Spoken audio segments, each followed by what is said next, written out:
Hey guys, it's Renee. So for today's DIY, I wanted to share with you this home decor type item using a mason jar. Now I'm doing this with my mason jar because mine broke, so I cannot drink water out of it anymore. I used to do that. So I'm just going to carry on and cover my mason jar in white acrylic paint. You can use spray paints, but I'm using just acrylic paint, and I'm using my round sponge. You can use regular brushes, it's up to you. But I'm just going to keep on doing that until everything is just white. I did 3 to 4 coats of this one until I had this this opaque or pigmented. So once my paint is dry, and make sure it's like super dry, because if not, for the next step you're going to be using a tape, and if it's not dry, your paint will come off once you remove your paint. So for this, stripe method, I'm just going to use this blue painter's tape. Now I did use something else before and just removed the tape and some paint came off, so I would highly suggest you to work with this one. I bought this at Home Depot and I love it. And I'm just going to go and pretty much add stripes of this tape. Now I'm not really measuring the whole thing to see if everything is just even or just perfect. I'm just going by eye and just trying to measure how much of a space my tape is, so I can leave that same space without tape, if that makes any sense. I hope it does. So I'm just going to complete the whole thing. Once you get to the top, you have to make like a curve in there because of the shape it has. So this is what I did. This is how I applied my tape. First going all the way around it, and then just kind of pushing as I went. And you're going to find out that it's not super perfect line on the top. If you're really picky about having a straight line, you can always go ahead with your brush, with a tune brush, and just make sure the line is super straight. Yeah, I'm just going to keep on doing that. This is what I did on the top, pretty much doing the same thing. Once I have done that, I'm just going to go with my black paint, black acrylic paint this one is, and I'm using a brush for this. I'm just going to paint the bottom part, the first bottom line. Don't remove the tape just yet. And I'm just going to paint the second one from bottom to top. So once I have everything covered and before my black paint dries, I'm just going to remove my tape. It's better if you remove the tape before your paint's dry, because if not, most likely some black paint will come off. Hopefully I'm making some sense there.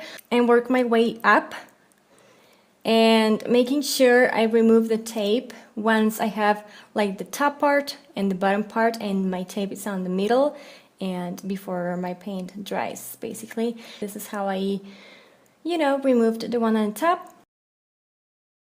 I wanted my lines to be not perfect, because they're not perfect to begin with because of the measurements, but somewhat clean those edges and tops and bottoms. So I just went with my white acrylic paint and just kind of erased my mistakes, we could say, just until, everything was just better looking. And I'm just going to let it dry. Now I'm just going to be taking one of these nail buffers. I wasn't sure if it was going to actually work, and yeah, it works. It works fine. I just started buffing. First those letters I went, and then because I started to like the appearance of this, I went to the top part and just kind of removed paint from here and there. And if that, it's up to you whether you want to go for this. If you want something really vibrant and crisp and not so antique, just skip this part. And here is kind of up to you how much you go with that buffing. I just went for it, really went for it, because I started to really like the appearance of it. Kind of giving the illusion that it was super old and I bought it at, this antique store or something like that. So I'm just going to go and make it as antique as I can make it. That includes going in the really pigmented and black, stripes, and just removing a bit of paint or just buffing a bit of paint. But yeah, this is pretty much what I've got so far, and I loved it. Now for my kind of leaf part, I'm just going to go and paint it with this minty acrylic paint. And I'm just going to cover 2 times or 2 coats with it. Pretty much at the end I did the same, going with my buffer and just making it appear like if it was super antique. Hopefully it turns out and it looks kind of vintage looking. And then I just used my satin finish because I was running out of matte finish. Matte would have been the best option for this project, but I didn't have it. So I'm just using satin. And I actually like how it turns because it gives a subtle shine. It's not too much and it's protected. So yeah, I just want to share this project with you. I love stripes, I love vintage stuff, and I love mason jars. So combine these three and this is, I think, a really cute project. You can use this for many things, for pencils and work or just school stuff, kitchen stuff, even makeup. Or as I did, use it as a floral base. It's pretty much up to you and what you need. And yeah, I just wanted to share this one. If you liked it, don't forget to give me a thumbs up. Subscribe to my channel for more stuff. Share it, and don't forget to also check out my blog for photos and stuff.